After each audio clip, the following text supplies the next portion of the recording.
How to log in a REDnote account on iPhone or Android. First of all, open the App Store or Google Play Store on your phone.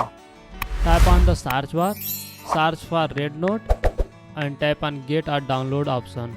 Once the app is installed, locate it on your home screen and tap on the REDnote app icon to launch it. Wait for the app to load the home screen. Tap on the login option and then tap on other login method. Tap on WeChat option, acceptance of terms and conditions. Tap on agree and continue. Open a WeChat app and retain the REDnote app.